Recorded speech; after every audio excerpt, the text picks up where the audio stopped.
Hey, what's up, everybody? It's JL Russ here. We are back here with another offseason prediction, and this offseason prediction is about a player who had a very good season. Now, he's one of the most. I don't know if he's gonna leave because he has three teams he can go with, but I chose a team that people really don't think about, which is the Miami Heat. Yes, I'm talking about Gordan Hayward signing with the Miami Heat. For starters, Miami is a very attractive free agent destination, and Pat Riley is secretly a mob boss, I'm very sure, which makes this move just great. Eric Spoelstra coached the Heat to a 41 and 41 record. They started out 11 and 30. They got going quick, and I mean this is after they lost Dwayne Wade. They didn't have Chris Bosh at all this year. They lost Luol Deng. They struggled, but they found a way to come back in a season. Goran Dragic, honestly, one of the game's most underrated point guards. Um, they have James Johnson, who was he was one of the most dominant players, or one of the most dominant players, and I think was a six man of the year candidate for a while. Dion Waiters, he was a clutch man. He came out big in clutch moments for the Heat. Honestly, was worth the money that Miami threw at him in the offseason. The one position though they have trouble at is small forward. Now, Justice Winslow was supposed to develop into an all star this year, and it was supposed to have a breakout year. Instead, he went the opposite way, and he struggled. And this team is complete, just except a small forward. I mean, James Johnson's okay, but he's coming off the bench. And signing Gordan Hayward would make this Heat team a very scary. They would be once again back up in that top tier of Eastern Conference teams. I'm not gonna say they be top three because they still have to deal with the Cavs and the Celtics, but they would definitely be where they were a couple years ago. And really, it's just crazy because we were saying the Miami Heat were gonna struggle this year. They did, but their team is very talented. I mean, Hassan Whiteside, I personally think should have been a best defensive player of the year candidate. He wasn't, but still. Now, what would this do to both teams? For the Miami Heat, it makes them a much better team. As I already said, it gets them into the playoff picture. For the Utah Jazz, what does this do? I'm still gonna say they're a playoff team because even without Gordon Hayward, they have Rudy Gobert. Rudy Gobert was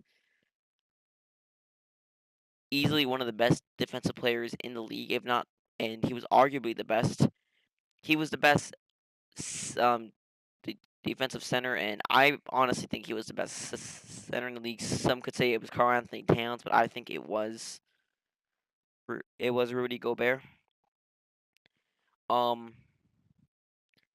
they have Joe Ingles and they had Joe Johnson. Who Joe Johnson he stepped up. They have Rodney Hood.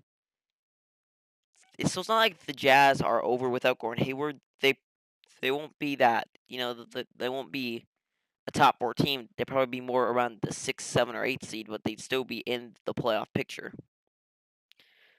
But Gordon Hayward would fit in very well with the Miami Heat.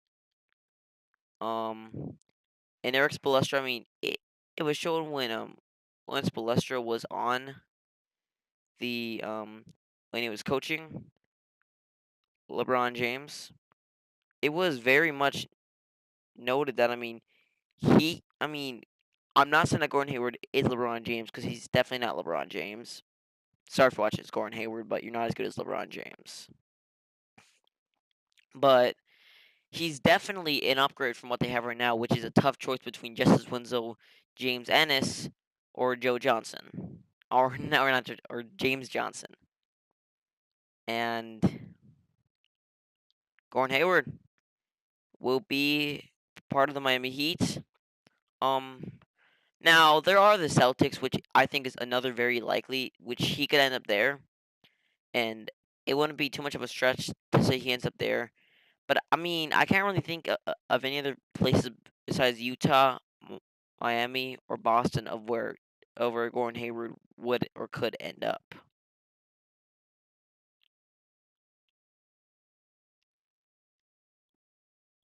But but honestly, this is what I believe will happen. Please don't hate me for my prediction. Okay, we can all have our own predictions.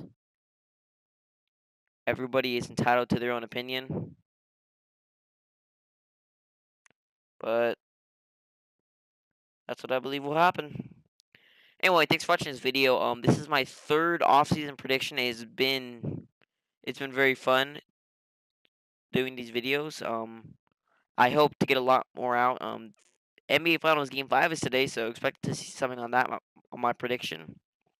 Um, of what's gonna happen that game. But since there's a lot more free agent predictions. Expect me to do also a little bit of a mock draft while I'm at it. But this has been a lot of fun.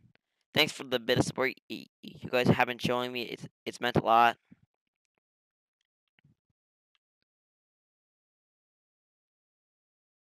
and really it's crazy. Anyway, subscribe, like, comment what you want. I mean, I'm all ears to all you guys of what you want. I'm a man for the people. So tell me what y'all want, and I'll send you guys. Anyway, peace out. Later, folks.